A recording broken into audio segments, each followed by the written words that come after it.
الحمد لله العزيز الحكيم الكريم المعبود،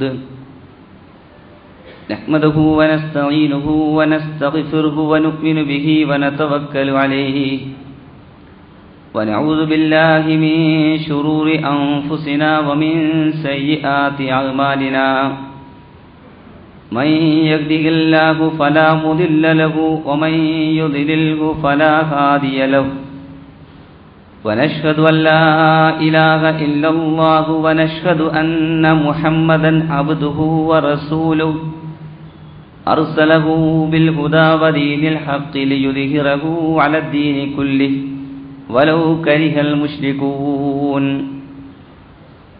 اللهم صل على سيدنا محمد وعلى آل محمد كما صليت على إبراهيم وعلى آل إبراهيم.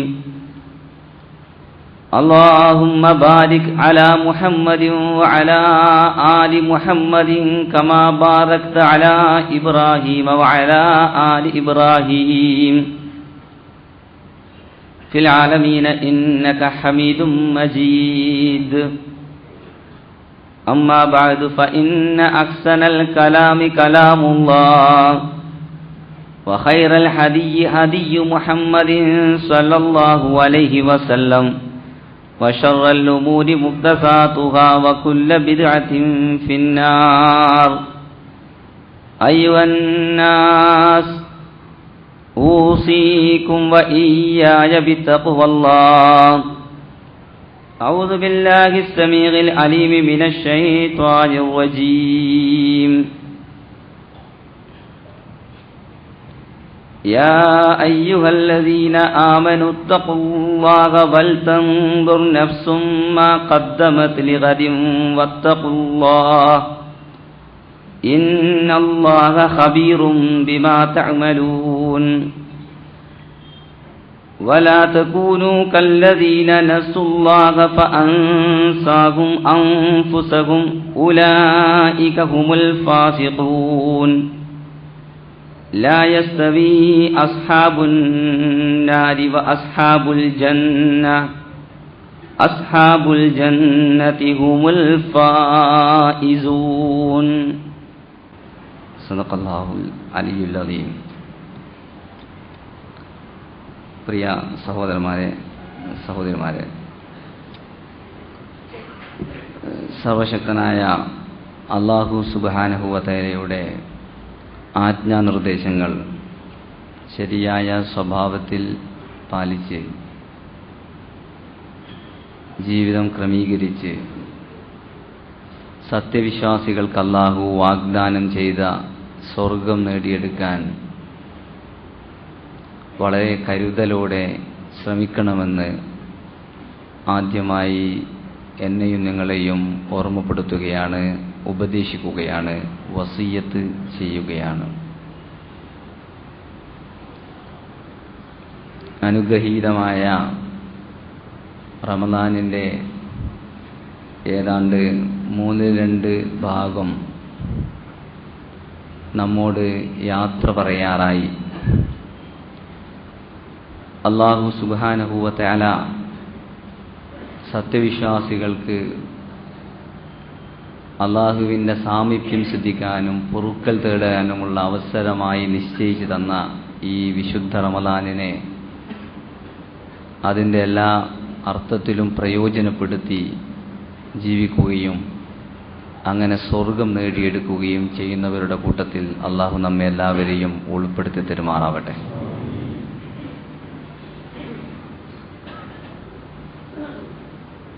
അല്ലാഹുവിൻ്റെ പദവിയെക്കുറിച്ചും നാളെ അന്ത്യദിനത്തിൽ നമുക്ക് സംഭവിക്കാനിടയുള്ള പരിണാമത്തെക്കുറിച്ചും നമ്മുടെ ജീവിതത്തിൻ്റെ അന്ത്യം എപ്രകാരമായിരിക്കുമെന്ന് തിരിച്ചറിയാത്തത് കാരണം നമുക്കുണ്ടാവുന്ന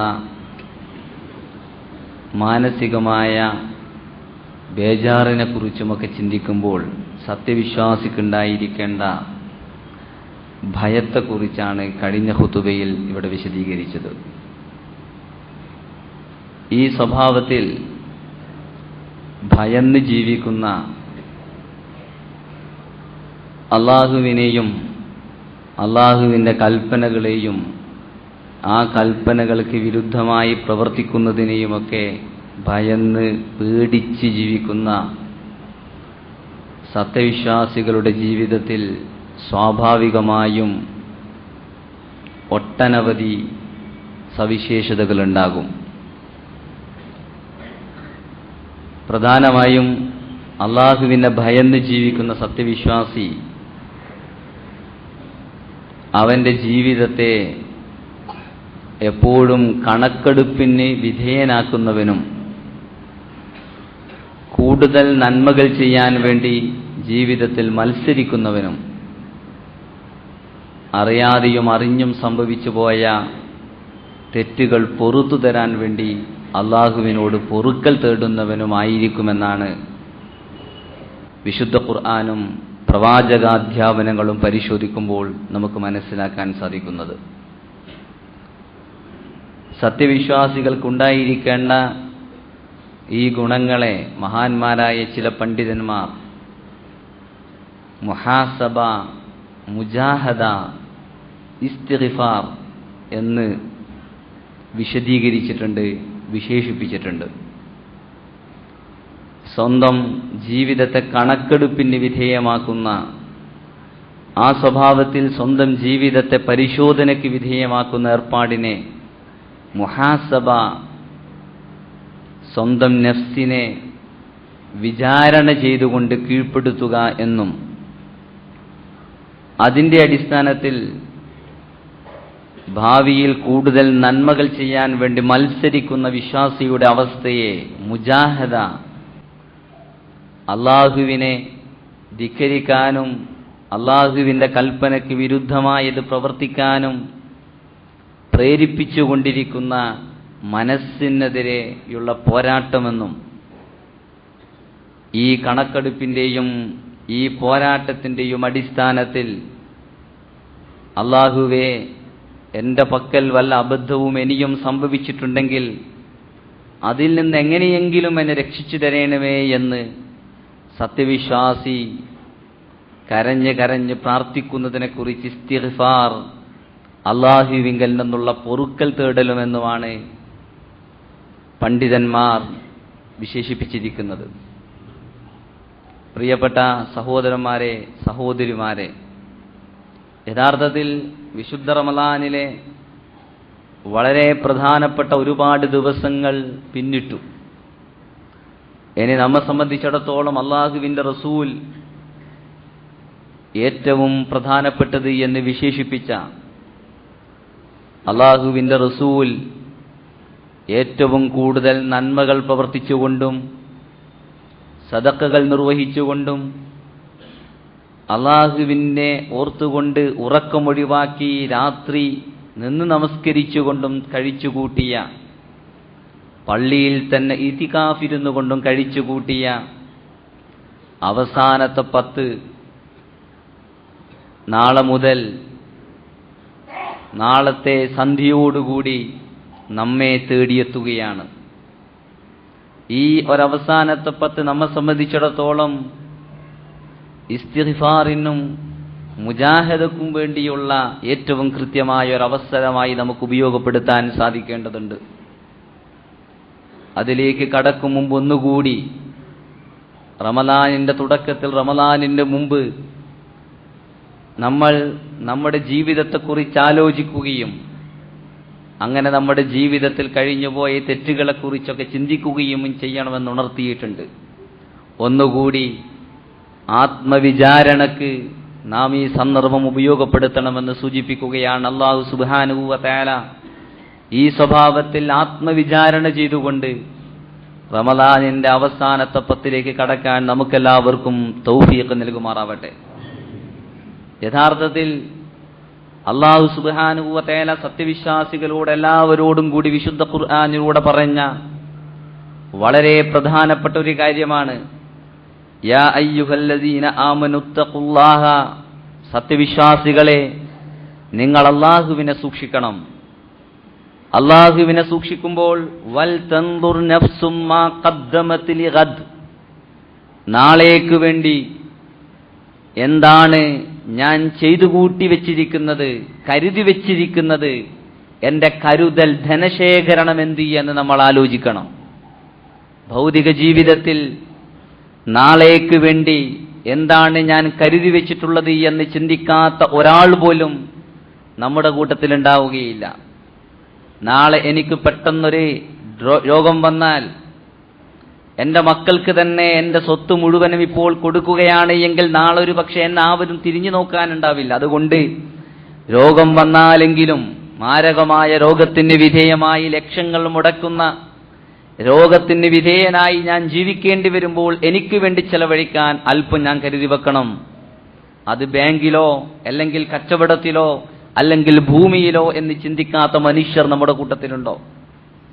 നാളെ എന്റെ മക്കൾക്ക് വേണ്ടി, അവരുടെ മക്കൾക്ക് വേണ്ടി എന്തെങ്കിലും കരുതി വെക്കണമെന്നാലോചിക്കാത്ത വല്ലവരും നമ്മുടെ കൂട്ടത്തിലുണ്ടോ? അല്ലാഹു സുബ്ഹാനഹു വ തആല നമ്മെ ഉണർത്തുകയാണ്, വൽ തൻദുർ നഫ്സും മാ ഖദ്ദമത് ലിഗദിൻ. നിങ്ങൾ ഐഹിക ജീവിതത്തിന്റെ നാളേക്ക് വേണ്ടി കരുതി വെക്കുന്ന മനുഷ്യ, പാരത്രിക ജീവിതത്തിന്റെ നാളേക്ക് വേണ്ടി നിങ്ങൾ എന്താണ് കരുതി വെച്ചിട്ടുള്ളത് എന്ന് നിങ്ങളൊന്നാലോചിക്കണം. നിങ്ങളൊന്നൊരു കണക്ക് കൂട്ടലിന് നടത്തണം. വത്തഖുല്ലാ, നിങ്ങൾ അല്ലാഹുവിനെ സൂക്ഷിക്കണം. ഇന്നല്ലാഹ ഖബീറും ബിമാ തഅമലൂൻ. നിങ്ങൾക്ക് അല്ലാഹുവിന്റെ കോടതിയിൽ വന്നിട്ട്, സാധാരണ ഈ ഭൂമിയിലുള്ള കോടതിയിൽ കള്ളസാക്ഷ്യം ബോധിപ്പിക്കാൻ സാധിക്കുന്നത് പോലെ വാക്ചാരുതിയുള്ള വക്കീലിനെ ഉപയോഗപ്പെടുത്തിക്കൊണ്ട് പലതും നേടിയെടുക്കാൻ സാധിക്കുന്നത് പോലെ നേടിയെടുക്കാൻ സാധ്യമല്ല. കാരണം ഇന്നല്ലാഹ ഖബീറും ബിമാ തഅമലൂൻ, നിങ്ങൾ പ്രവർത്തിക്കുന്നതെല്ലാം തന്നെ അല്ലാഹു സുബ്ഹാനഹു വ തആല അറിയുന്നുണ്ട്. വിശുദ്ധ ഖുർആനിലൂടെ അല്ലാഹു സുബ്ഹാനഹു വ തആല സത്യവിശ്വാസികളായ ഞാനും നിങ്ങളും ഉൾക്കൊള്ളുന്ന സമൂഹത്തിന് വേണ്ടി നാളേക്ക് വേണ്ടി എന്ത് കരുതി വെച്ചു എന്നാലോചിക്കാൻ വേണ്ടി പ്രേരിപ്പിക്കുകയാണ്. മാത്രമല്ല അല്ലാഹു സുബ്ഹാനഹു വ തആല പറയുന്നു, വലാ തകൂനു കല്ലദീന നസുല്ലാഹ ഫഅൻസാഹും അൻഫുസഹും. അല്ലാഹുവിനെ വിസ്മരിച്ച ചിലർ പോലെ നിങ്ങൾ ആവരുത്. അല്ലാഹുവിനെ വിസ്മരിച്ചപ്പോൾ അവർ സ്വന്തത്തെയും വിസ്മരിച്ചു പോയി. അങ്ങനെ അവർ അധർമ്മം ചെയ്തു, തോന്നിയവാസങ്ങൾ ചെയ്തു. എനിക്ക് ഇനിയും ഒരുപാട് റമദാൻ എന്റെ ജീവിതത്തിൽ നാളെയുണ്ട്. എനിക്ക് പൊറുക്കൽ തേടാനും മാപ്പപേക്ഷിക്കാനും അവസരമുണ്ട്. അവസാനം എല്ലാ തോന്നിവാസങ്ങൾക്കും ശേഷം നാളെ അള്ളാഹുവിന്റെ വിശുദ്ധ കഅബാലയം സന്ദർശിച്ചിട്ടൊരു ഹജ്ജ് കർമ്മം നിർവഹിച്ചൊരു മുത്തഖിയായി ജീവിച്ചു കളയാമെന്നൊക്കെ സന്ദർഭമുണ്ട് എന്ന് കരുതി അള്ളാഹുവിനെ ജീവിതത്തിൽ മറക്കുകയും അങ്ങനെ സ്വന്തത്തെ തന്നെ വിസ്മരിച്ചു പോവുകയും അവസാനം ഫാസിഖീങ്ങൾ, ഉലൈക ഹുമുൽ ഫാസിഖൂൻ, അവരധർമ്മകാരികളാണ് എന്ന് വിശുദ്ധ ഖുർആൻ പ്രഖ്യാപിച്ച വിഭാഗങ്ങളിൽ നിങ്ങൾ പെട്ടുപോകരുത് എന്നുകൂടി അല്ലാഹു സുബ്ഹാനഹു വ തആല നമുക്ക് മുന്നറിയിപ്പ് നൽകുകയാണ്. ഈ മുന്നറിയിപ്പ് വളരെ കരുതലോടുകൂടി ശ്രദ്ധിക്കേണ്ട ഒരു മുന്നറിയിപ്പാണ്. കാരണം അല്ലാഹു സുബ്ഹാനഹു വ തആല നാളെ അല്ലാഹുവിന്റെ സന്നിധിയിൽ നമ്മളെ ഓരോരുത്തരെയും ഹാജരാക്കിയതിനു ശേഷം റസൂലുള്ളാഹി സ്വല്ലല്ലാഹു അലൈഹി വസല്ലം പറയുകയാണ്, ലാ തസൂലു ഖദമ അബ്ദിൻ യൗമൽ ഖിയാമത്തി ഹത്താ യുസ്അല അൻ അർബഅ. 4 കാര്യങ്ങളെക്കുറിച്ച് ചോദിക്കപ്പെടാതെ ഒരു മനുഷ്യന്റെയും കാലടികൾ ഒരടി പോലും മുന്നോട്ട് സഞ്ചരിക്കുകയില്ല. അള്ളാഹുവിന്റെ കോടതിയിൽ വന്നിട്ട് 4 കാര്യങ്ങളെക്കുറിച്ചുള്ള സൂക്ഷ്മമായ വിചാരണയ്ക്ക് വിധേയനായിട്ടല്ലാതെ ഒരു മനുഷ്യനും ഒരു നിമിഷം പോലും മുന്നോട്ട് പോകാൻ സാധ്യമല്ല. റസൂലുള്ളാഹി സ്വല്ലല്ലാഹു അലൈഹി വസല്ലം വിശദീകരിക്കുകയാണ്, അള്ളാഹുവിനോട് ചോദിക്കും അൻ ഉംറിഹി, അവന്റെ ആയുസ്സിനെ കുറിച്ച്, ഫീമ അഫിനാഹു, അവന്റെ ആയുസ് എന്തിനു വേണ്ടിയാണ് വിനിയോഗിച്ചത്. ആയുസ് അല്ലാഹു സുബ്ഹാനഹു വ തആല 80 വയസ്സ് നൽകി അനുഗ്രഹിച്ചവരുണ്ട്, 60 നൽകി അനുഗ്രഹിച്ചവരുണ്ട്, 40 നൽകി അനുഗ്രഹിച്ചവരുണ്ട്. എല്ലാവരും ഒരർത്ഥത്തിൽ അല്ലെങ്കിൽ മറ്റൊരർത്ഥത്തിൽ അല്ലാഹു സുബ്ഹാനഹു വ തആലയുടെ മഹത്തായ അനുഗ്രഹത്തിന് വിധേയനായവനാണ്. പ്രവാചകൻ സല്ലല്ലാഹു അലൈഹി വസല്ലമയുടെ വാക്കിലൂടെ പറയുകയാണ് എങ്കിൽ, നിഅമതാനി മഗ്ബൂനും ഫീഹിമാ കസീറും മിനന്നാസ് അസ്സിഹ്ഹതു വൽ ഫറാഗ്. മഹാഭൂരിഭാഗം ആളുകളും അശ്രദ്ധരാവുന്ന 2 കാര്യങ്ങളുണ്ട്. ഒന്ന് ആരോഗ്യവും മറ്റൊന്ന് ഒഴിവ് സമയവും. മനുഷ്യന്റെ ആയുസ് ഈ ആയുസ് മനുഷ്യ നീ എന്തിനു വേണ്ടി ചെലവഴിച്ചു? എന്തിനു വേണ്ടി ചെലവഴിച്ചു എന്ന ചോദ്യത്തിന് മറുപടി നൽകാതെ ഒരു നിമിഷം പോലും ഒരാൾക്ക് മുന്നോട്ട് പോകാൻ സാധ്യമല്ല. ഈ ആയുസ് മുഴുവനും തന്നെ ഈ ഐഹിക ജീവിതത്തിൽ തന്റെ വമ്പത്തരവും വലുപ്പത്തരവും പ്രകടിപ്പിക്കാൻ വേണ്ടി, എന്നെപ്പോലെ ഇത്ര വലിയ മണിമാളികകൾ നിർമ്മിക്കാൻ പറ്റിയവൻ ഈ നാട്ടിലില്ല എന്ന് തെളിയിക്കാൻ വേണ്ടി, എന്നെപ്പോലെ ഇത്രയധികം ലക്ഷങ്ങളും കോടികളും മുടക്കി വിവാഹാഘോഷങ്ങളും സൽക്കാരങ്ങളും സംഘടിപ്പിക്കാൻ കഴിവുള്ളവൻ ഈ നാട്ടിലില്ല എന്ന് മറ്റുള്ളവരുടെ മുമ്പിൽ പ്രകടിപ്പിച്ചുകൊണ്ട് എന്റെ ഡംബ് പ്രകടിപ്പിക്കാൻ വേണ്ടിയാണോ നീ നിന്റെ ആയുസ് ചെലവഴിച്ചത്? എന്നെപ്പോലെ ഈ നാട്ടിൽ 4 ആളുകൾ കാണുമ്പോൾ അവർ തലകുനിക്കുകയും എന്നിട്ട് വഴിമാറി സഞ്ചരിക്കുന്നവരും ഈ നാട്ടിലില്ല എന്ന് സൂചിപ്പിക്കാൻ വേണ്ടിയാണോ നിന്റെ ആയുസ് ചെലവഴിച്ചത്? അതല്ല ദീനുൽ ഇസ്ലാമിന്റെ അല്ലാഹു സുബ്ഹാനഹു വ തആല മനുഷ്യ സമൂഹത്തിന് സന്മാർഗമായി അവതരിപ്പിച്ചു കൊടുത്ത ദീനുൽ ഇസ്ലാം, ആ ദീനുൽ ഇസ്ലാം ഈ ഭൂമിയിൽ നടപ്പാക്കാൻ വേണ്ടി അതിന്റെ ഏതെങ്കിലും ഒരു ചെറിയ അംശം, ആ ദീനുൽ ഇസ്ലാം അതിവിശാലമാണ്, ഒട്ടനവധി കാര്യങ്ങൾ ഉൾക്കൊള്ളുന്നതാണ്. അതിൽ കാരുണ്യമുണ്ട്, സ്നേഹമുണ്ട്, ദയയുണ്ട് എന്ന് വേണ്ട. ഇങ്ങനെയുള്ള ദീനുൽ ഇസ്ലാമിന്റെ ഏതെങ്കിലും ഒരു അംശം ഈ നാട്ടിൽ നിലനിൽക്കാൻ വേണ്ടിയാണോ നിന്റെ ആയുസ് നീ ചെലവഴിച്ചത് എന്ന് ചോദിക്കപ്പെടാതെ, ഒരു മനുഷ്യനും ആ ചോദ്യത്തിന് മറുപടി നൽകാതെ ഒരടി പോലും മുന്നോട്ട് നയിക്കാൻ സാധ്യമല്ല. റസൂലുള്ളാഹി സ്വല്ലല്ലാഹു അലൈഹി വസല്ലം പറയുന്നു, വഅൻ ശമാബിഹി ഫീമ അബ്ലാഗ്, അവന്റെ യുവത്വത്തെക്കുറിച്ച്, അവൻ എന്തിനു വേണ്ടിയാണ് തന്റെ യുവത്വം നശിപ്പിച്ചത് എന്ന്. യുവത്വം എന്തിനു വേണ്ടി നശിപ്പിച്ചു? ഈ ഭൂമിയിൽ പലതും കാട്ടിക്കൂട്ടാൻ വേണ്ടി, കോപ്രായങ്ങൾ കാട്ടിക്കൂട്ടാൻ വേണ്ടി, വിനോദങ്ങളും കളികളിലും മുഴുകാൻ വേണ്ടി, അതിനുപയുക്തമായ ഒരുപാട് സാംസ്കാരികവും രാഷ്ട്രീയവുമായ സംഘങ്ങളിൽ അണിചേർന്നുകൊണ്ട് ഞാൻ ഈ നാട്ടിലെ വലിയവനാണ് എന്ന് കാണിക്കാൻ വേണ്ടിയാണോ യുവത്വം വിനിയോഗിച്ചത്? അങ്ങനെ കുറെ ആളുകളെ തന്റെ നേതാക്കന്മാരായിട്ടും കുറെ ആളുകളെ തങ്ങളുടെ വലിയ വലിയ നായകന്മാരായിട്ടും അവരോധിച്ചുകൊണ്ട് അവരെയൊക്കെ തലയിലേറ്റി നടക്കാൻ വേണ്ടി, അങ്ങനെ അവരുടെയൊക്കെ വിനീത വിധേയ ദാസനായി ജീവിച്ചുകൊണ്ട് ഈ ദീനുൽ ഇസ്ലാമിന്റെ മാർഗത്തിൽ ഒരു നിമിഷം പോലും ചെലവഴിക്കാതെയാണോ നീ നിന്റെ യുവത്വം ചെലവഴിച്ചത് എന്ന് ചോദിക്കപ്പെടാതെ, അതിന് മറുപടി നൽകാതെ ഒരു നിമിഷം പോലും മുന്നോട്ട് പോകാൻ സാധ്യമല്ല. വഅൻ മാലിഹി മിൻ ഐന ഇക്തസബഹു വഫീമ അൻഫഖഹു. സമ്പത്തിനെ കുറിച്ച് 2 ചോദ്യങ്ങൾ, സമ്പത്തിനെ കുറിച്ച് 2 പ്രധാനപ്പെട്ട ചോദ്യങ്ങൾ. അതെങ്ങനെ സമ്പാദിച്ചു? ഒരുപാട് തവണ ഇവിടെ വിശദീകരിച്ചതാണത്. എങ്ങനെ സമ്പാദിച്ചു എന്ന് മാത്രമല്ല, എങ്ങനെ വിനിയോഗിച്ചു? എന്റെ ധനം ഞാൻ ഇഷ്ടമുള്ളതുപോലെ വിനിയോഗിക്കുമെന്ന് പറയാൻ സത്യവിശ്വാസിക്ക് സാധ്യമല്ല. എന്റെ ധനം ഞാൻ ഇഷ്ടപ്പെടുന്നത് പോലെ വിനിയോഗിക്കുമെന്ന് പറഞ്ഞുകൊണ്ട് ചെലവഴിക്കുകയാണോ ചെയ്തത്? അതല്ല. സമ്പത്തിനെ ചെലവഴിക്കുന്നിടത്ത് അല്ലാഹു സുബ്ഹാനഹു വ തആലയുടെയും റസൂലിന്റെയും കൽപ്പനകൾ അനുസരിച്ചിട്ടുണ്ട്. വഅൻ ഇൽമിഹി മാദാ അമില ഫീഹി, തന്റെ വിജ്ഞാനത്തെക്കുറിച്ച് അല്ലാഹു സുബ്ഹാനഹു വ തആല മനുഷ്യന് നൽകിയ ഏറ്റവും പ്രധാനപ്പെട്ട മറ്റൊരു അനുഗ്രഹം, 4 അനുഗ്രഹങ്ങളെ കുറിച്ചാണ് ഇവിടെ പറയുന്നത്. ഒന്ന് ആയുസ്സാണ്, മറ്റൊന്ന് യുവത്വമാണ്, മൂന്നാമത്തേത് സമ്പത്താണ്, നാലാമത്തേത് വിജ്ഞാനമാണ്, ബുദ്ധിശക്തി.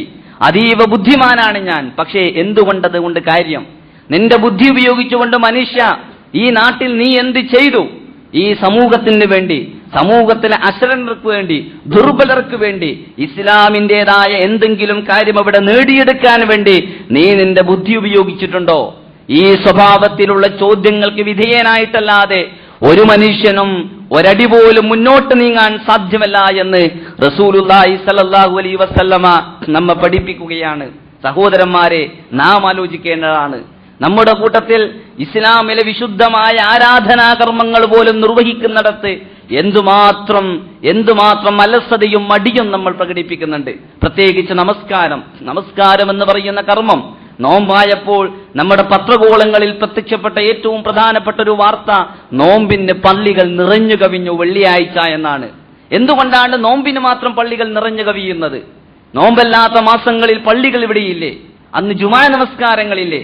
നമ്മൾ അറിയണം സുഹൃത്തുക്കളെ, അള്ളാഹുവിന്റെ റസൂൽ നമസ്കാരം എന്ന് പറഞ്ഞാൽ അതൊരു മനുഷ്യന്റെ ഈമാനിനെയും ഒരു മനുഷ്യന്റെ കുഫ്റിനെയും വേർതിരിക്കുന്ന അടിസ്ഥാനമാണ്. ഒരു മനുഷ്യൻ മുഅ്മിനാണോ ഒരു മനുഷ്യൻ കാഫിറാണോ എന്ന് തീരുമാനിക്കപ്പെടുന്ന അടിസ്ഥാനമാണ്. അതൊഴിവാക്കാൻ ഒരു ഘട്ടത്തിലും ഒരു മനുഷ്യൻ അനുവാദമില്ല. വളരെ പ്രത്യേകമായൊരു സാഹചര്യത്തിൽ സ്ത്രീകൾക്ക് നൽകപ്പെട്ടിരിക്കുന്ന ഒരനുവാദം മാറ്റി നിർത്തിയാൽ നമസ്കാരം ഒഴിവാക്കാൻ ഒരു മനുഷ്യനും ഒരു സന്ദർഭത്തിലും അവന്റെ ജീവന്റെ അവസാനത്തെ സന്ദർഭത്തിലാണെങ്കിൽ പോലും ബോധമുള്ള കാലത്തോളം മനുഷ്യനിൽ അർപ്പിക്കപ്പെട്ടിരിക്കുന്ന ഉത്തരവാദിത്തമാണ്. യുദ്ധക്കളത്തിൽ വരെ ശത്രുവിനോട് പോരാടിക്കൊണ്ടിരിക്കുമ്പോൾ വരെ നീ എങ്ങനെയുള്ള വസ്ത്രം ധരിച്ചു എന്ന് നീ ആലോചിക്കേണ്ട. നിന്റെ ഔറത്തുകൾ മറഞ്ഞിട്ടുണ്ടോ എന്ന് നീ ചിന്തിക്കേണ്ട. നിന്റെ ശരീരത്തിൽ നിന്ന് നജസ് എന്ന് പ്രവാചകൻ സല്ലല്ലാഹു അലൈഹി വസല്ലം വിശദീകരിച്ചിരിക്കുന്ന രക്തം പുറത്തു വരുന്നുണ്ടോ എന്ന് നീ ആലോചിക്കേണ്ട. നമസ്കാരത്തിന്റെ സന്ദർഭമാസാനമായാലേ നിങ്ങൾ കുതിരപ്പുറത്താണെങ്കിലും കഴുതപ്പുറത്താണെങ്കിലും ഒട്ടകപ്പുറത്താണെങ്കിലും നിങ്ങൾ ഓടുകയാണെങ്കിലും നിങ്ങൾ കിടക്കുകയാണെങ്കിലും നിർവഹിക്കുക എന്നാണ് നമസ്കാരത്തെക്കുറിച്ച് അള്ളാഹു നമ്മെ പഠിപ്പിച്ചു തന്നിരിക്കുന്നത്. പക്ഷെ അത് നിർവഹിക്കുന്നതിൽ പോലും വൈമനസ്യം കാണിക്കുന്ന, ആലസ്യം കാണിക്കുന്ന, മടി കാണിക്കുന്ന എത്രയെത്ര സുഹൃത്തുക്കൾ, സഹോദരന്മാർ നമ്മുടെ കൂട്ടത്തിലുണ്ട്. സുഹൃത്തുക്കളെ, നമ്മൾ സ്വന്തത്തോട് ചോദിക്കേണ്ട ചോദ്യം, ഈ ഹദീസിന്റെ അടിസ്ഥാനത്തിൽ നമ്മൾ സ്വയം ഒരു വിചാരണയ്ക്ക് വിധേയനാകേണ്ടതുണ്ട്. എന്നിട്ട് നമ്മുടെ സ്വന്തത്തോട് ചോദിക്കേണ്ടതുണ്ട്. ഞാൻ തീർച്ചയായും പറയുന്നു, ഈ ചോദ്യത്തിന്റെ അടിസ്ഥാനത്തിൽ ഇവിടെ നിന്ന് അങ്ങോട്ടുള്ള നമ്മുടെ ജീവിതത്തെ മാറ്റാനാണ് നാം സന്നദ്ധമാകേണ്ടത്. ചോദ്യം നമ്മളെ നിരാശയിലേക്ക് നയിക്കേണ്ടതില്ല. കാരണം റസൂലുള്ളാഹി സ്വല്ലല്ലാഹു അലൈഹി വസല്ലം പറഞ്ഞിട്ടുണ്ട്, കുല്ലു ബനി ആദമ ഖത്താഊൻ വഖൈറുൽ ഖത്താഈന തവ്വാബൂനൽ മുസ്തഗ്ഫിറൂൻ. ലോകത്തുള്ള മുഴുവൻ മനുഷ്യരും തെറ്റുകൾ ചെയ്യും. തെറ്റുകൾ ചെയ്യുന്നവരുടെ കൂട്ടത്തിൽ ഏറ്റവും നല്ലവർ തൗബ ചെയ്യുന്നവരും അല്ലാഹുവിനോട് ഇസ്തിഗ്ഫാർ തേടുന്നവരുമാണ്. തൗബ ചെയ്യാനുള്ള, ഇസ്തിഗ്ഫാർ നടത്താനുള്ള ഒരു സന്ദർഭമാണ് ഈ സന്ദർഭം. നമ്മുടെ ജീവിതത്തെക്കുറിച്ച് ഇങ്ങനെ ചോദിക്കുമ്പോൾ, ഇങ്ങനെ ആലോചിക്കുമ്പോൾ ഒരു മനുഷ്യനുണ്ടാവുന്ന അവസ്ഥയെക്കുറിച്ച് മഹാനായ ആമിർ ഇബ്നു ഖൈസ് എന്ന് പറയുന്ന പ്രധാനപ്പെട്ട ഒരു സൂഫി പണ്ഡിതന്റെ അവസ്ഥയുമായി താരതമ്യം ചെയ്ത് നോക്കുമ്പോൾ നമുക്ക് മനസ്സിലാക്കാൻ സാധിക്കും.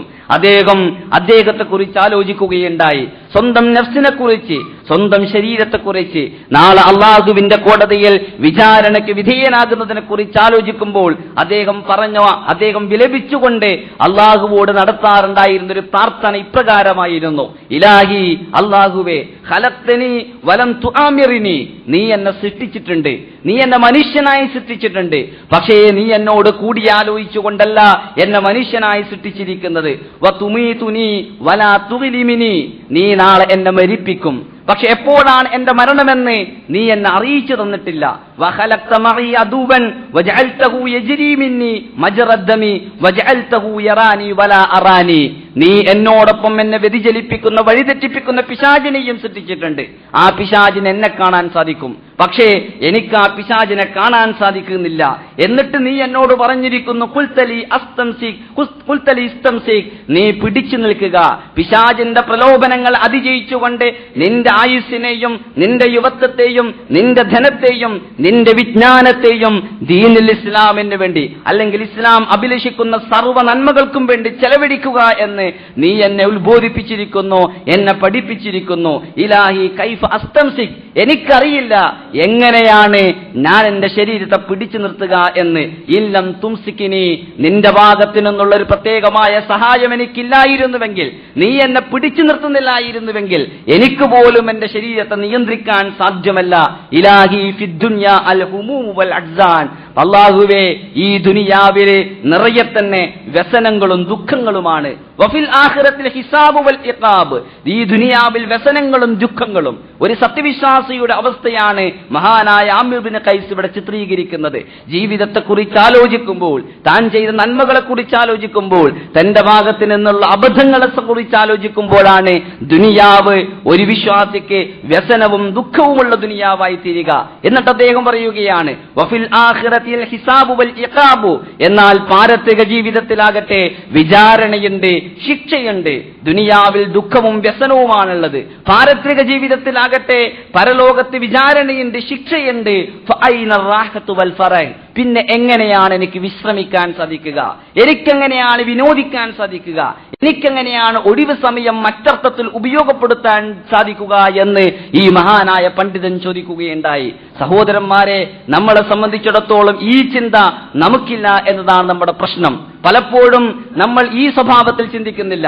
പാരത്രിക ജീവിതത്തിൽ അല്ലാഹു സുബ്ഹാനഹു വ തആല വൽ തൻദുർ നഫ്സും മാ ഖദ്ദമത് ലിഗദ്, നാളേക്ക് വേണ്ടി എന്ത് കരുതി വെച്ചിരിക്കുന്നു എന്ന് ആലോചിക്കട്ടെ എന്ന് എന്ന് നമ്മളോട് വളരെയധികം വലിയ ഒരു ഭീഷണിയുടെ താക്കീതിന്റെ സ്വരത്തിൽ പറയുമ്പോൾ പാരത്രിക ജീവിതത്തിൽ എന്നെ കാത്തിരിക്കുന്നത് ശിക്ഷയാണ്, ഒരുപക്ഷേ പ്രയാസമാണ്, പ്രതിസന്ധികളാണ്, പ്രശ്നങ്ങളാണ് എന്ന് മനസ്സിലാക്കുമ്പോൾ ഈ ദുനിയാവിൽ നമുക്ക് വിശ്രമിക്കാൻ സാധിക്കുകയില്ല. ഈ ദുനിയാവിൽ നമുക്ക് വെറുതെ സമയം തള്ളി നീക്കാൻ സാധിക്കുകയില്ല. ഇത്തരം ഒരു സന്ദർഭത്തിലാണ് ഒരു സത്യവിശ്വാസി മുജാഹിദത്തുൻ നഫ്സ് സ്വന്തം ശരീരത്തോടെ പോരാടാൻ മുന്നോട്ട് വരിക. ഇത്തരം ഒരു സന്ദർഭത്തിലാണ് ഒരു സത്യവിശ്വാസിക്ക് മുജാഹിദ എന്ന് പറയുന്ന ഒരു അവസ്ഥ ഉണ്ടാവുക. റസൂലുള്ളാഹി സ്വല്ലല്ലാഹു അലൈഹി വസല്ലം പറഞ്ഞിട്ടുണ്ട് ജിഹാദിനെ കുറിച്ച് പറഞ്ഞപ്പോൾ, ജിഹാദ് പല സ്വഭാവത്തിലാണ്. വാളും അതുപോലെ തന്നെ ആയുധങ്ങളും ഉപയോഗിച്ചുകൊണ്ടുള്ള ജിഹാദ് അതിന്റെ ഭാഗമാണ്. പക്ഷേ അതേപോലെ തന്നെ പ്രധാനപ്പെട്ട ജിഹാദാണ്, മറ്റു ചില വചനങ്ങൾ അനുസരിച്ച് അതിനേക്കാൾ പ്രധാനപ്പെട്ട ജിഹാദാണ് സ്വന്തം നഫ്സിനോട് ഒരു മനുഷ്യൻ നടത്തുന്ന ജിഹാദ്. സ്വന്തം നഫ്സിനോട് ഒരു മനുഷ്യന് ജിഹാദ് നടത്താൻ സാധിക്കണമെങ്കിൽ പാരത്രിക ജീവിതത്തിലുള്ള ശിക്ഷയെക്കുറിച്ച് അവൻ ആലോചിക്കാൻ സാധിക്കണം. എന്റെ ജീവിതം എപ്രകാരമായിരുന്നു എന്നതിനെ കുറിച്ച് ഒരു നിമിഷമെങ്കിലും ആലോചിച്ചുകൊണ്ടൊരു കണക്കെടുപ്പിന് വിധേയനാകാൻ അവൻ സന്മനസ് കാണിക്കണം. ഈ സ്വഭാവത്തിൽ സ്വന്തം നഫ്സിനോട് മുജാഹിദ നടത്താൻ, ആ സ്വഭാവത്തിൽ പോരാടാൻ ഒരു സത്യവിശ്വാസിക്ക് സാധിക്കേണ്ടതുണ്ട്. മാത്രമല്ല, സത്യവിശ്വാസിയെ സംബന്ധിച്ചിടത്തോളം, ഈ സ്വഭാവത്തിൽ പോരാടുന്ന ഒരു സത്യവിശ്വാസിയെ സംബന്ധിച്ചിടത്തോളം അവന്റെ ജീവിതത്തിൽ സ്വന്തം നഫ്സിനെ അവൻ ഏത് സ്വഭാവത്തിൽ വിചാരണ ചെയ്യണമെന്ന് കൂടി ചില മഹാന്മാരായ പണ്ഡിതന്മാരെ നമുക്ക് കാണിച്ചു തന്നിട്ടുണ്ട്. മഹാനായ ഉമർ ഇബ്നുൽ ഖത്താബ് റളിയല്ലാഹു അൻഹു വളരെ പലപ്പോഴും പറയാറുണ്ടായിരുന്നു, സത്യവിശ്വാസികൾ അഭിമുഖീകരിച്ചുകൊണ്ട്, തന്റെ സദസ്സിനെ അഭിമുഖീകരിച്ചുകൊണ്ട്, ജനങ്ങൾ അഭിമുഖീകരിച്ചുകൊണ്ട്, ഹാസിബു, നിങ്ങൾ സ്വയം വിചാരണയ്ക്ക് വിധേയനാവുക. നിങ്ങൾ നിങ്ങളുടെ ശരീരത്തെ, നിങ്ങളുടെ പ്രവർത്തികളെ ഒരു കണക്കെടുപ്പിന് വിധേയനാക്കുക, നിങ്ങൾ വിചാരണ ചെയ്യപ്പെടുന്നതിന് മുമ്പ്. അതുപോലെ തന്നെ വസിനു അഅ്മാലക്കും, നിങ്ങൾ നിങ്ങളുടെ പ്രവർത്തികളെ ഒരു ത്രാസിലിട്ടുകൊണ്ട് തൂക്കി നോക്കുക. നാളെ അല്ലാഹു സുബ്ഹാനഹു വ തആല നമ്മുടെ പ്രവർത്തികളെ നന്മയെയും തിന്മയെയും രണ്ട് ത്രാസിലിട്ട് തൂക്കുകയും എന്നിട്ട് നന്മ അധികരിച്ചവൻ അല്ലാഹു സ്വർഗം നൽകുകയും ചെയ്യുമെന്ന് നമുക്കറിയാം. എന്നാൽ അല്ലാഹുവിനെ സമീപിക്കുന്നതിന് മുമ്പ് തന്നെ ഈ ദുനിയാവിൽ വെച്ചുകൊണ്ട് നമ്മൾ നമ്മുടെ ശരീരത്തിലുള്ള നമ്മുടെ പ്രവർത്തനങ്ങളെ തൂക്കി നോക്കുക. നമ്മൾ എന്തൊക്കെ നന്മകൾ ചെയ്തു, എന്തൊക്കെ തിന്മകൾ ചെയ്തു, എന്നിട്ട് തിന്മകളുടെ ത്രാസിനാണോ ഖനം, നന്മയുടെ ത്രാസിനാണോ ഖനമെന്നാലോചിച്ചുകൊണ്ട് ഭാവി ജീവിതത്തെ ക്രമീകരിക്കുക. അതാണ് വസിനു അഅ്മാലക്കും ഖബ്ല അൻ തൂസന അലൈക്കും. നിങ്ങൾ നാളെ നിങ്ങളുടെ നന്മതിന്മകൾ നിങ്ങളുടെ മുമ്പിൽ വെച്ചുകൊണ്ട് അള്ളാഹുവിന്റെ മലക്കുകൾ തൂക്കി നോക്കുന്നതിന് മുമ്പ് നിങ്ങൾ തന്നെ ഈ ദുനിയാവിൽ നിങ്ങളുടെ നന്മതിന്മകൾ തൂക്കി നോക്കുക. നാളെ അള്ളാഹുവിന്റെ കോടതിയിൽ അള്ളാഹു നിങ്ങളെ വിചാരണ ചെയ്യുന്നതിന് മുമ്പ് ഹസിബു, നിങ്ങൾ സ്വയം വിചാരണയ്ക്ക് ചെയ്യുക എന്ന് മഹാനായ ഉമർ ഇബ്നുൽ ഖത്താബ് റളിയല്ലാഹു അൻഹു നമ്മെ പഠിപ്പിക്കുകയുണ്ടായി. അദ്ദേഹം തന്നെ ഒരിക്കൽ തന്റെ ഒരു തോട്ടത്തിലേക്ക് പ്രവേശിച്ചുകൊണ്ട് അമീറുൽ മുഅ്മിനീൻ ഉമർ ഇബ്നുൽ ഖത്താബ്, ഈ നാട്ടിലെ ഭരണാധികാരിയായ അമീറുൽ മുഅ്മിനീനായ ഉമർ ഇബ്നുൽ ഖത്താബേ, നീ നല്ല ഉഷാർ തന്നെയാണ് നിന്റെ ശരീരം, പക്ഷേ നീ അള്ളാഹുവിനെ സൂക്ഷിക്കണം, അല്ലെങ്കിൽ അല്ലാഹു സുബ്ഹാനഹു അല്ലെങ്കിൽ നീ ശിക്ഷിക്കപ്പെടുമെന്ന് പറഞ്ഞുകൊണ്ട്, നീ അള്ളാഹുവിനെ സൂക്ഷിക്കണം, അല്ലെങ്കിൽ നീ ശിക്ഷിക്കപ്പെടുമെന്ന് പറഞ്ഞുകൊണ്ട് സ്വന്തം നഫ്സിനെ ആരും കാണാതെ വിചാരണ ചെയ്തിരുന്നു എന്ന് ചില ചരിത്ര ഗ്രന്ഥത്തിൽ നമുക്ക് വായിക്കാൻ സാധിക്കുന്നു. മഹാനായ അഹ്നഫ് ഇബ്നു ഖൈസ് എന്ന് പറയുന്ന പണ്ഡിതൻ, അദ്ദേഹം ഒരു കത്തുന്ന വിളക്ക് തന്റെ മുമ്പിൽ വെച്ചിട്ട് തന്റെ വിരൽ കൊണ്ട് തീ സ്പർശിക്കുകയാണ്. എന്നിട്ട് പൊള്ളുമ്പോൾ ആ കൈ അദ്ദേഹം പിൻവലിക്കുന്നു. എന്നിട്ട് അദ്ദേഹം സ്വന്തം ശരീരത്തോട് പറയുകയുണ്ടായി, ഇതാണ് ആത്മവിചാരണ. നീ നാളെ നരകത്തിന്റെ ശിക്ഷ, അല്ലാഹു സുബ്ഹാനഹു വ തആലയുടെ ശിക്ഷ നിന്നെ പിടികൂടുന്നതിനെ കുറിച്ച് നീ ഒന്ന് ആലോചിച്ചു നോക്കുക. ഇന്ന ദിവസം നീ ഇന്ന തിന്മ ചെയ്തിട്ടില്ലേ എന്ന് ചോദിച്ചുകൊണ്ട് സ്വന്തം കൈ ഉപയോഗിച്ചുകൊണ്ട്, കൈവിരൽ തീയിൽ സ്പർശിച്ചുകൊണ്ട് സ്വന്തം ശരീരത്തെ വിചാരണ ചെയ്തിരുന്നു എന്ന് മറ്റു ചില ഗ്രന്ഥങ്ങളിൽ നമുക്ക് വായിക്കാൻ സാധിക്കുന്നു. ഇതിന് ആത്മപീഡനമല്ല, ഇസ്ലാം ആത്മപീഡനത്തെ പ്രോത്സാഹിപ്പിക്കുന്നില്ല. എന്നാൽ ചില ആളുകളെ സംബന്ധിച്ചിടത്തോളം നാളെ നരകത്തിന്റെ ആ ഭയം, നരകത്തെക്കുറിച്ചുള്ള ഭയം, നാളെ എന്ത് സംഭവിക്കുമെന്നുള്ള ഭയം കടന്നു വരുമ്പോൾ ചില മഹാന്മാരായ പണ്ഡിതന്മാർക്കുണ്ടായ വ്യത്യസ്ത രൂപത്തിലുള്ള പ്രതികരണങ്ങൾ കാര്യങ്ങളുടെ ചില ഉദാഹരണങ്ങൾ എന്ന അർത്ഥത്തിലാണ് മഹാനായ അഹ്നഫ് ഇബ്നു ഖൈസിന്റെ ഈ ഉദാഹരണം ഇവിടെ വിശദീകരിക്കുന്നത്. മറ്റൊരിക്കൽ മഹാനായ ഇബ്നു സംത്ത് എന്ന് പറയുന്ന പ്രധാനപ്പെട്ട ഒരു പണ്ഡിതൻ, അദ്ദേഹം തന്റെ പ്രായം എത്രയാണ് എന്നൊരിക്കൽ ആലോചിച്ചു നോക്കി. അദ്ദേഹം പ്രായം ആലോചിച്ചു നോക്കുമ്പോൾ അദ്ദേഹത്തിന്റെ പ്രായം 65 വയസ്സ്. അങ്ങനെ 65 വയസ്സ് എന്ന് പറഞ്ഞാൽ അത് എത്ര ദിവസമാണ് എന്ന് അദ്ദേഹം കണക്ക് കൂട്ടി നോക്കുമ്പോൾ അത് ഏകദേശം 21,500 ദിവസം അദ്ദേഹം ജീവിച്ചിട്ടുണ്ട്. ഈ ഭൂമിയിൽ 21,500 ദിവസം ജീവിച്ചിട്ടുണ്ട്. അദ്ദേഹം സ്വന്തം ശരീരത്തോട് ചോദിക്കുകയാണ്, യാ വൈലത അൽഖൽ മലിക ബി അഹദി 20,000 ദംബിൻ വ 500 ദംബിൻ ഫകൈഫ വഫീ കുല്ലി യൗമിൻ 10,000 ദംബിൻ. 21,500 ദിവസമാണ് നീ ഈ ഭൂമിയിൽ ജീവിച്ചതെങ്കിൽ ഓരോ ദിവസവും ഒരു തെറ്റ് എന്ന അർത്ഥത്തിൽ കണക്ക് കൂട്ടുകയാണ് എങ്കിൽ 21,500 ദിവസം കൊണ്ട് 21,500 തെറ്റുകൾ ശരീരമേ നീ പ്രവർത്തിച്ചിട്ടുണ്ട്. അദ്ദേഹം ഇത് ആലോചിച്ചുകൊണ്ട് അദ്ദേഹം ബോധരഹിതനായി എന്നാണ്. അദ്ദേഹം പറയുകയാണ്, 21,500 ദിവസം ഒരു തെറ്റ്. ഒരു ദിവസം ഒരാളോട് കളവ് പറഞ്ഞു, വേറെ ദിവസം ഒരാളെ കുറിച്ച് ഏഷണി പറഞ്ഞു, വേറെ ദിവസം ഒരാളെ കബളിപ്പിച്ചു. ഇങ്ങനെ നമ്മൾ ചെയ്തുകൊണ്ടിരിക്കുന്ന വേറെ ദിവസം നമസ്കാരം ഒഴിവാക്കി. ഇങ്ങനെ നമ്മൾ ചെയ്തുകൊണ്ടിരിക്കുന്ന ചെറുതും വലുതുമായ തെറ്റുകൾ ഒരു ദിവസം 1 എന്ന അർത്ഥത്തിൽ കണക്ക് കൂട്ടിയാൽ തന്നെ 21,500 തെറ്റുകൾ ഞാൻ ചെയ്തിട്ടുണ്ടാകുമല്ലോ എന്നാലോചിച്ചുകൊണ്ട് മഹാനായ ഇബ്നു സംത്ത് പറയുകയാണ്, എന്നാൽ ഒരു ദിവസം ഒരു 10 തെറ്റാണ്, അല്ലെങ്കിൽ ഒരു 10,000 തെറ്റാണ് നീ ചെയ്തത് എന്നാലോചിക്കുക. അങ്ങനെയാണ് എങ്കിൽ 21,500ന്റെ കൂടെ ആ 10 കൊണ്ടത് ഗുണിച്ചു നോക്കുക. അത്രത്തോളം തെറ്റുകൾ ചെയ്തിട്ട് ഈ തെറ്റുകളുമായിട്ടാണോ നാളെ മലിക്കുൽ ജബ്ബാറായ അല്ലാഹു സുബ്ഹാനഹു വ തആലയെ ഞാൻ സമീപിക്കാൻ പോകുന്നത് എന്ന് ചോദിച്ചുകൊണ്ട് അദ്ദേഹം വാവിട്ട് നിലവിളിക്കുകയുണ്ടായി. അദ്ദേഹം ഈ സ്വഭാവത്തിൽ സ്വന്തം നഫ്സിനെ വിചാരണ ചെയ്തു എന്ന് ചരിത്രഗ്രന്ഥത്തിൽ നമുക്ക് വായിക്കാൻ സാധിക്കുന്നു. സഹോദരന്മാരെ, സഹോദരിമാരെ, ഈ സ്വഭാവത്തിൽ വിചാരണ ചെയ്യാൻ സത്യവിശ്വാസികളായ നമ്മുടെ മുൻഗാമികൾ മുന്നോട്ട് വന്നത് നാളെ പാരത്രിക ജീവിതത്തിൽ അല്ലാഹുവിന്റെ കോടതിയിൽ ഞാൻ ശിക്ഷിക്കപ്പെടരുത് എന്ന കൃത്യമായ ഒരു ചിന്ത അവർക്ക് ഉള്ളതുകൊണ്ടായിരുന്നു. ഈ ചിന്തയുള്ളത് കൊണ്ട് സ്വയം വിചാരണ ചെയ്യുക.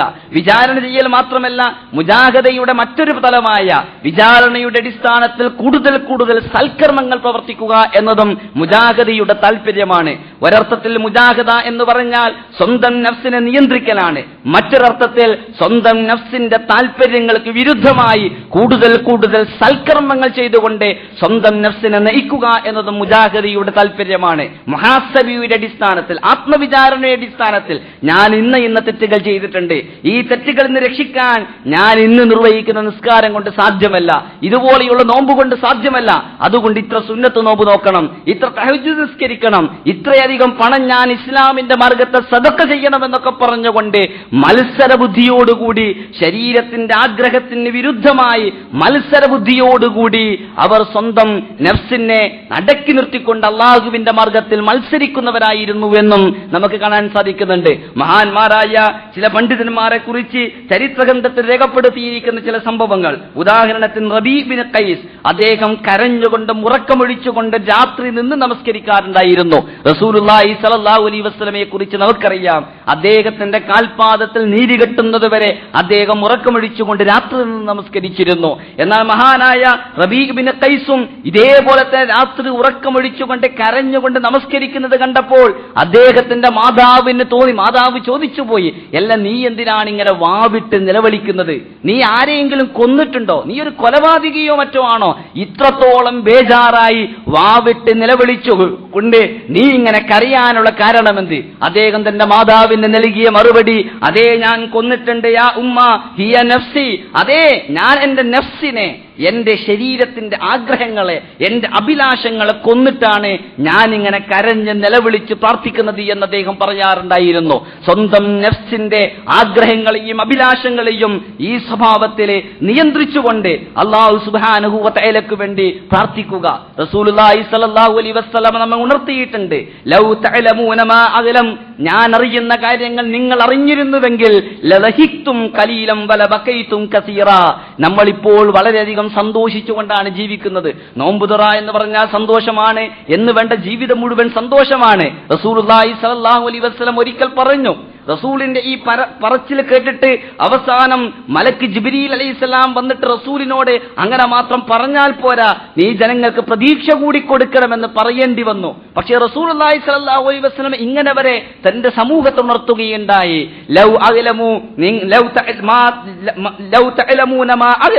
ഞാൻ അറിയുന്ന കാര്യങ്ങൾ നിങ്ങൾ അറിഞ്ഞിരുന്നുവെങ്കിൽ ലലഹിത്തും കലീലം വല ബഖൈതും കസീറാ, നിങ്ങൾ അല്പം മാത്രമേ ചിരിക്കൂ, കൂടുതൽ സമയവും നിങ്ങൾ കരയുമായിരുന്നു.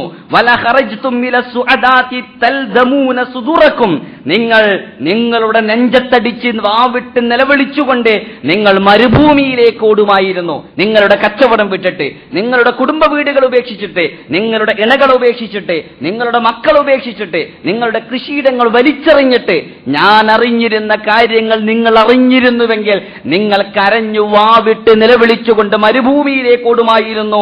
എന്നിട്ട്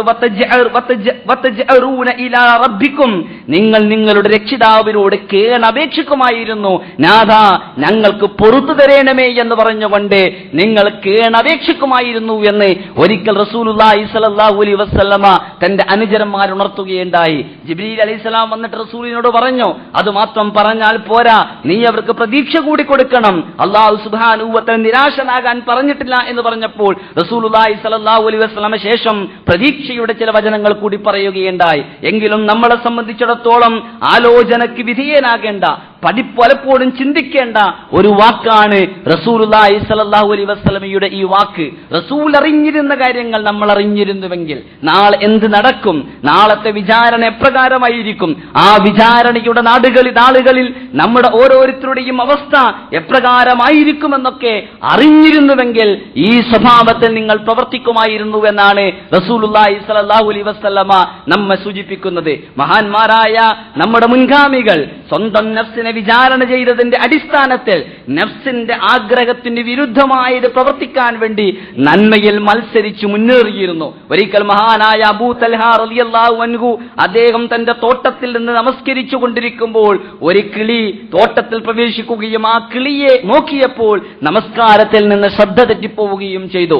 അതിന്റെ പ്രായശ്ചിത്തം എന്ന അർത്ഥത്തിൽ ആ തോട്ടം തന്നെയാണ് അദ്ദേഹം ഇസ്ലാമിന്റെ മാർഗത്തിൽ സദഖയായി കൊടുത്തത്. ആ തോട്ടം എനിക്ക് ആവശ്യമില്ല, അള്ളാഹുവിനെ കുറിച്ച് എന്നെ അശ്രദ്ധമാക്കിയ ആ തോട്ടം എനിക്ക് ആവശ്യമില്ല എന്ന് അദ്ദേഹം പറയുകയുണ്ടായി. മഹാനായ ഉമർ ബിൻ ഖത്താബ് റളിയല്ലാഹു അൻഹുവിനെ കുറിച്ചും ഇതുപോലെയുള്ള ഒരു സംഭവം ചരിത്രഗ്രന്ഥത്തിലെ നമുക്ക് വായിക്കാൻ സാധിക്കാറുണ്ട്. മഹാനായ അബ്ദുല്ലാഹി ഇബ്നു ഉമർ റളിയല്ലാഹു അൻഹു ആകട്ടെ ഏതെങ്കിലും നമസ്കാരത്തിൽ ജമാഅത്ത് നഷ്ടപ്പെട്ടു പോയാൽ, ഞാൻ ഈ ദിവസം എന്റെ രാത്രി ഇന്നത്തെ ജമാഅത്ത് എനിക്ക് നഷ്ടപ്പെട്ടു പോയി, ഇനി എന്തിന്റെ പ്രായശ്ചിത്തം? സ്വാഭാവികമായും എന്റെ നഫ്സിന്റെ ആഗ്രഹത്തിന് വിരുദ്ധമായത് ഞാൻ ചെയ്യണമെന്ന് തീരുമാനിച്ച് അന്ന് രാത്രി ഉറക്കമൊഴിച്ച് രാത്രി മുഴുവൻ അദ്ദേഹം നിന്ന് നമസ്കരിക്കുമായിരുന്നു.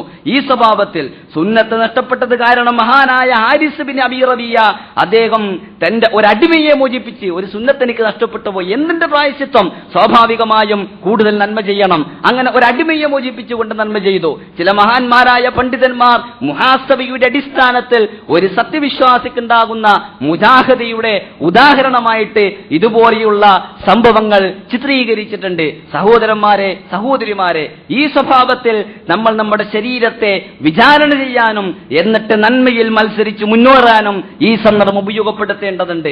അതേപോലെ തന്നെ പ്രധാനമാണ് പ്രായശ്ചിത്തം. ഇവിടെ സൂചിപ്പിക്കുകയുണ്ടായി, നമ്മൾ എന്ത് തെറ്റുകൾ ചെയ്താലും അബദ്ധങ്ങൾ ചെയ്താലും അല്ലാഹു സുബ്ഹാനഹു വ തആല നമ്മൾ ആത്മാർത്ഥമായി പശ്ചാത്തപിക്കുകയാണ് എങ്കിൽ, ആത്മാർത്ഥമായി അള്ളാഹുവിലേക്ക് തിരിച്ചു പോവുകയാണ് എങ്കിൽ അല്ലാഹു സുബ്ഹാനഹു വ തആല നമ്മെ കൈവിടിയുകയില്ല എന്ന കാര്യത്തിൽ യാതൊരുവിധ സംശയവുമില്ല. കാരണം അല്ലാഹു സുബ്ഹാനഹു വ തആല റസൂലുള്ളാഹി സ്വല്ലല്ലാഹു അലൈഹി വസല്ലം പഠിപ്പിച്ചിട്ടുണ്ട്. അല്ലാഹു സുബ്ഹാനഹു വ തആല മനുഷ്യരുടെ തെറ്റുകൾ പുറത്തു കൊടുക്കാൻ വേണ്ടി അല്ലാഹു കരം നീട്ടിക്കൊണ്ട് കാത്തിരിക്കുകയാണ് രാത്രിയും പകലുമെന്ന് റസൂലുള്ളാഹി സ്വല്ലല്ലാഹു അലൈഹി വസല്ലമ നമ്മെ പഠിപ്പിച്ചിട്ടുണ്ട്. അത്തായിബു ഹബീബുല്ലാഹ്, അള്ളാഹുവിലേക്ക് പശ്ചാത്തപിച്ചു മടങ്ങുന്നവൻ അള്ളാഹുവിന്റെ പ്രിയപ്പെട്ട കൂട്ടുകാരനാണ് എന്ന് റസൂലുള്ളാഹി സ്വല്ലല്ലാഹു അലൈഹി വസല്ലം നമ്മെ പഠിപ്പിച്ചിട്ടുണ്ട്. നമ്മുടെ ജീവിതത്തിൽ നമസ്കാരം ഒഴിവാക്കിയവരുണ്ടെങ്കിൽ പശ്ചാത്തപിക്കുക, നോമ്പൊഴിവാക്കിയവരുണ്ടെങ്കിൽ പശ്ചാത്തപിക്കുക, അന്യായമായി പലതും സമ്പാദിച്ചവരുണ്ടെങ്കിൽ പശ്ചാത്തപിക്കുക, ജീവിതത്തിൽ വേണ്ടത്ര കരുതലും ശ്രദ്ധയുമില്ലാതെ അലസമായി ജീവിതത്തെ ക്രമീകരിക്കുന്നവരുണ്ടെങ്കിൽ പശ്ചാത്തപിക്കുക. ആത്മവിചാരണയുടെ അടിസ്ഥാനത്തിൽ പശ്ചാത്തപിക്കാനുള്ള സുവർണ അവസരം കൂടിയാണ് സഹോദരന്മാരെ ഈ റമദാൻ. ഇത് മഗ്ഫിറത്തിന്റെ 10 അടുത്ത 10 ഇത്ഖും മിനന്നാർ, നരകത്തിൽ നിന്ന് നമ്മളെ രക്ഷിക്കുന്ന ഒരു 10 എന്ന് റസൂലുള്ളാഹി സ്വല്ലല്ലാഹു അലൈഹി വസല്ലം പറഞ്ഞിട്ടുണ്ട്. സ്വാഭാവികമായും ഈ നാളുകളെ അള്ളാഹുവിലേക്ക് പശ്ചാത്തപിക്കാൻ വേണ്ടി നമ്മൾ ഉപയോഗപ്പെടുത്തണം. പക്ഷെ നമ്മൾ അറിയണം, അള്ളാഹു സുബ്ഹാനഹു വ തആല വിശുദ്ധ ഖുർആനിലൂടെ പറഞ്ഞിട്ടുണ്ട്, വലൈസത്തിത് തൗബതു ലില്ലദീന യഅമലൂന സയ്യിഹാത്തി ഹത്താ ഇദാ ഹദറ അഹദഹുൽ മൗതു ഖാല ഇന്നി തുബ്തുൽ ആന. മരണമാസന്നമാകുന്നതുവരെ തെറ്റുകൾ ചെയ്യുകയും അങ്ങനെ തെറ്റുകൾ ഇങ്ങനെ ചെയ്ത് അവസാനം മരിക്കാൻ പോകുമ്പോൾ ഇനി തുബ്തുൽ ആന, ഞാനിപ്പോൾ പശ്ചാത്തപിച്ചിരിക്കുന്നു എന്ന് പറയുകയും ചെയ്യുന്നവരുടെ പശ്ചാത്താപം അല്ലാഹു സുബ്ഹാനഹു വ തആല സ്വീകരിക്കുകയില്ല.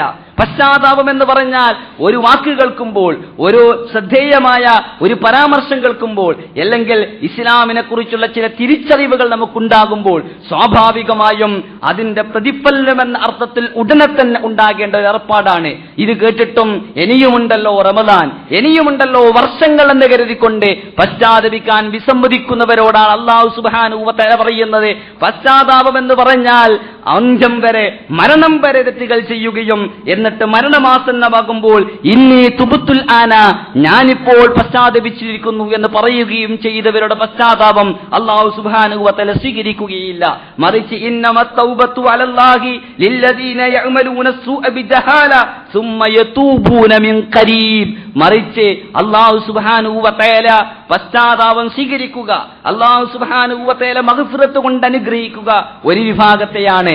അവർ തെറ്റുകൾ ചെയ്യുന്നു, അവിവേകം കാരണം തെറ്റുകൾ ചെയ്യുകയും സുമ്മ യതൂബൂന മിൻ ഖരീബ്, പിന്നെ ഉടനെ തന്നെ പശ്ചാത്തപിക്കുകയും ചെയ്യുന്നവരാരാണോ അവരുടെ തൗബയാണ് അല്ലാഹു സുബ്ഹാനഹു വ തആല സ്വീകരിക്കുക എന്ന് അല്ലാഹു സുബ്ഹാനഹു വ തആല വിശുദ്ധ ഖുർആനിലൂടെ പറയുകയാണ്. പശ്ചാത്താപം എന്ന് പറഞ്ഞാൽ അതിന് ചില നിബന്ധനകൾ കൂടിയുണ്ട്. ഒരിക്കൽ ഒരു മനുഷ്യൻ ഇങ്ങനെ, ഞാൻ ഇന്ന് തെറ്റ് ചെയ്തു, അതുകൊണ്ട് എന്റെ പശ്ചാത്താപം സ്വീകരിക്കണമേ എന്ന് ഇങ്ങനെ വിലപിച്ച് പ്രാർത്ഥിക്കുന്നതും തിരക്കിൽ പശ്ചാത്താപത്തിന്റെ ഇസ്തിഗ്ഫാറിന്റെ വചനങ്ങൾ ഉരുവിടുന്നതും മഹാനായ അലി ഇബ്നു അബീ താലിബ് റളിയല്ലാഹു അൻഹു കാണുകയുണ്ടായി. അദ്ദേഹം പറഞ്ഞു, ഇത് ശരിയായ പശ്ചാത്താപമല്ല, ഇത് വ്യാജന്മാരുടെ പശ്ചാത്താപമാണ്. എന്നിട്ട് അലി ഇബ്നു അബീ താലിബ് നൽകിയ ഒരു മറുപടിയുണ്ട്. അദ്ദേഹം പറയുകയാണ്, എന്താണ് വമത്തൗബ? അദ്ദേഹത്തോട് ചോദിച്ചു, വമത്തൗബ എങ്കിൽ എന്താണ് പശ്ചാത്താപം? കാല യജ്മഉഹ സിത്തത അശ്യാഇൻ, 6 കാര്യങ്ങൾ ഒരുമിച്ച് കൂട്ടുന്നതാണ് തൗബ എന്ന് പറഞ്ഞാൽ. എന്നിട്ട് അദ്ദേഹം 6 കാര്യങ്ങൾ പറയുകയുണ്ടായി. സഹോദരന്മാരെ, സഹോദരിമാരെ, പശ്ചാത്താപത്തിന്റെ ഈ അവസരത്തിൽ ഈ 6 കാര്യങ്ങളും വളരെ കരുതലോടുകൂടി നമ്മൾ ജീവിതത്തിൽ പ്രാവർത്തികമാക്കണം. മഹാനായ അലി ഇബ്നു അബീ താലിബ് റളിയല്ലാഹു അൻഹു പറയുകയാണ്, അതിൽ ഒന്നാമത്തെ കാര്യം അലൽ മാദി മിനൽ ദുനൂബി അന്നദാമ, തനിക്ക് സംഭവിച്ച തെറ്റുകൾ ദുഃഖിക്കുക, ഖേദിക്കുക.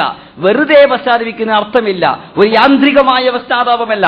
ആത്മാർത്ഥമായി ഞാൻ നമസ്കാരത്തിൽ അലസത കാണിച്ചിട്ടുണ്ട്, നോമ്പല്ലാത്ത മാസങ്ങളിൽ നമസ്കരിക്കുന്ന വിഷയത്തിൽ ഞാൻ വല്ലാത്ത അശ്രദ്ധ കാണിച്ചിട്ടുണ്ട്, എന്റെ ജീവിതത്തിൽ ഇന്ന തകരാറുണ്ടായിട്ടുണ്ട് എന്ന് മനസ്സിലാക്കിക്കൊണ്ട് ആത്മാർത്ഥമായി ചെയ്തുപോയ തെറ്റുകൾ ഖേദിക്കുക. അതുപോലെ തന്നെ വലൽ ഫറായിദിൽ ഇആദ, ഏതെങ്കിലും ബാധ്യതകൾ വിസ്മരിച്ചിട്ടുണ്ടെങ്കിൽ, നിറവേറ്റിയിട്ടില്ല എങ്കിൽ ആ ബാധ്യതകൾ നിറവേറ്റുക. അല്ലാഹു സുബ്ഹാനഹു വ തആല ഒരുപാട് ബാധ്യതകൾ നമ്മൾ ചുമത്തിയിട്ടുണ്ട്. സകാത്ത് ബാധ്യത, മാതാപിതാക്കളോടുള്ള ബാധ്യത, അതുപോലെ തന്നെ അയൽവാസികളോടുള്ള ബാധ്യത, ഇങ്ങനെയുള്ള മനുഷ്യരോടും മറ്റുമൊക്കെ ബന്ധപ്പെട്ട് കിടക്കുന്ന ഒരുപാട് ബാധ്യതകൾ അല്ലാഹു സുബ്ഹാനഹു വ തആല നമ്മിൽ അർപ്പിച്ചിരിക്കുന്നു. ഈ ബാധ്യതകൾ നിർവഹിച്ചിട്ടില്ല എങ്കിൽ ആ ബാധ്യതകൾ എന്ത് ചെയ്യുക? നമ്മൾ നിറവേറ്റുക. വറദ്ദുൽ മവാലിം, മൂന്നാമത്തെ കാര്യം, ഗുരുതരമായ കാര്യം, ഒരുപാട് ഖുത്ബകളിലൂടെ ഇവിടെ വിശദീകരിച്ച കാര്യമാണ്. ആരുടെയെങ്കിലും അവകാശം അന്യായമായി നമ്മുടെ കൈവശമുണ്ടെങ്കിൽ അതവർക്ക് തിരിച്ചു കൊടുക്കുക. അത് കൈവശം വെച്ചിട്ട് പ്രാർത്ഥിച്ചതുകൊണ്ട് കാര്യമില്ല എന്നും അവരുടെ പ്രാർത്ഥന അള്ളാഹു സ്വീകരിക്കുകയില്ല എന്നും ഇവിടെ പല ഹദീസുകളും ഉദ്ധരിച്ചുകൊണ്ട് വിശദീകരിച്ചിട്ടുണ്ട്. ആരുടെയെങ്കിലും അവകാശം നമ്മുടെ കൈവശമുണ്ടെങ്കിൽ അത് തിരിച്ചു കൊടുക്കുക. നാലാമതായി വസ്തിഹിലാലിൽ ഹുസൂം, ആരെയെങ്കിലും ഉപദ്രവിച്ചിട്ടുണ്ടെങ്കിൽ ആ ഉപദ്രവിച്ച വിഷയത്തിൽ അയാളോട് ക്ഷമാപണം തേടുക. ആരെയെങ്കിലും ശകാരിച്ചിട്ടുണ്ട്, ആരെ കുറിച്ചെങ്കിലും കള്ളപ്രചാരണങ്ങൾ നടത്തിയിട്ടുണ്ട്, അയാളെ കണ്ടിട്ട് എനിക്ക് പൊറുക്കൽ തരണമെന്ന് അയാളോട് പറയുക. അഞ്ചാമതായി ഒരിക്കലും തന്നെ താൻ ചെയ്തു പോയ തെറ്റാവർത്തിക്കുകയില്ല എന്ന് അള്ളാഹുവിനോട് ദൃഢപ്രതിജ്ഞ ചെയ്യുക. വെറുതെ കളിതമാശയ്ക്ക് വേണ്ടി പശ്ചാത്താപം പാടില്ല. ഇപ്പം പശ്ചാത്തപിക്കുക, പിന്നെ അടുത്ത റമദാൻ വരെ തോന്നിയതുപോലെ ജീവിക്കുക, എന്നിട്ട് പിന്നെയും അടുത്ത റമദാനിൽ വരും ഖതീബുമാർ ഇങ്ങനെയുള്ള ചില കാര്യങ്ങൾ പറയും, അപ്പോൾ ഒരു പശ്ചാത്താപം. ഇങ്ങനെയുള്ള പശ്ചാത്താപമല്ല. ആ സംഭവിച്ച തെറ്റുകൾ ഇനി ജീവിതത്തിൽ ആവർത്തിക്കുകയില്ല എന്ന് ധീരമായി തീരുമാനിക്കുക. ആറാമതായി മഹാനായ അലി ഇബ്നു അബീ താലിബ് റളിയല്ലാഹു അൻഹു പറയുകയാണ്, വഅൻ തുദീബ നഫ്സക ഫീ തഅത്തില്ലാഹി കമാ റബ്ബൈതഹാ ഫിൽ മഅസിയതി വഅൻ തുദീഖഹാ മറാറത തആതി കമാ അഗത്തഹാ ഹലാവത്തൽ മആസി. നീ വഅൻ തുദീബ നഫ്സക ഫീ തഅത്തില്ലാഹ്, നിന്റെ മനസ്സിനെ നീ അള്ളാഹുവിനെ അനുസരിക്കുന്ന വിഷയത്തിൽ അലിയിക്കുക. നിന്റെ മനസ്സിനെ അള്ളാഹുവിനെ അനുസരിക്കുന്ന വിഷയത്തിൽ അലിയിക്കുക. ഏതുപോലെ എന്ന് ചോദിച്ചാൽ, ഇന്നലെ വരെ അള്ളാഹുവിനെ ധിക്കരിക്കുന്ന വിഷയത്തിലായിരുന്നു നിന്റെ മനസ്സിന് ഇണക്കം. നീ അള്ളാഹുവിനെ ധിക്കരിക്കുമ്പോഴായിരുന്നു നിന്റെ മനസ്സിന് സന്തോഷം. നീ അള്ളാഹുവിനെ ധിക്കരിച്ചുകൊണ്ട് പണം അന്യായമായി കവരുമ്പോൾ നിന്റെ മനസ്സിന് സന്തോഷം. നീ അള്ളാഹുവിനെ ധിക്കരിച്ചുകൊണ്ട് തെറ്റായ പ്രവൃത്തികൾ ചെയ്യുമ്പോൾ നിന്റെ മനസ്സിന് സന്തോഷം. നീ അള്ളാഹുവിനെ ധിക്കരിച്ചുകൊണ്ട് നമസ്കാരവും സക്കാത്തും നോമ്പും ഒക്കെ ഒഴിവാക്കുമ്പോൾ നിന്റെ മനസ്സിന് വളരെയധികം സുഖവും സൗകര്യവും. ഇതായിരുന്നു ഇന്നലെ വരെ നിന്റെ അവസ്ഥ. എന്നാൽ നീ ഇന്ന് പശ്ചാത്തപിക്കുകയാണ് എങ്കിൽ ഇന്ന് ചെയ്യേണ്ടത്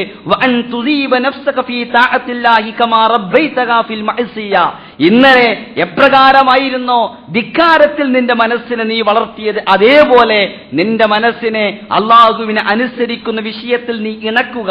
എന്നിട്ട് അള്ളാഹുവിനെ അനുസരിക്കുമ്പോൾ ഉണ്ടാകുന്ന കയ്പ് നിന്റെ മനസ്സിനെ, നിന്റെ ശരീരത്തെ നീ ആസ്വദിപ്പിക്കുക. അള്ളാഹുവിനനുസരിക്കുമ്പോൾ അത് കൈപ്പേറിയ ഒരു അനുഭവമാണ്. ഒരാൾ തിരക്ക് പിടിച്ച കച്ചവടത്തിൽ നിന്നും കൃഷിയിൽ നിന്നും ഒക്കെ ഒഴിവാക്കിക്കൊണ്ട് 5 നേരം നമസ്കരിക്കുക എന്ന് പറഞ്ഞാൽ എളുപ്പമല്ല. തിരക്ക് പിടിച്ച ജീവിതത്തിൽ നിന്ന് അല്പസമയം മാറ്റി നിർത്തിക്കൊണ്ട് ഇസ്ലാമിന്റെ മാർഗത്തിൽ ഏതെങ്കിലും സൽക്കർമ്മങ്ങൾ ചെയ്യുക എന്ന് പറഞ്ഞാൽ വലിയ പ്രയാസമുള്ള കാര്യം തന്നെയാണ്.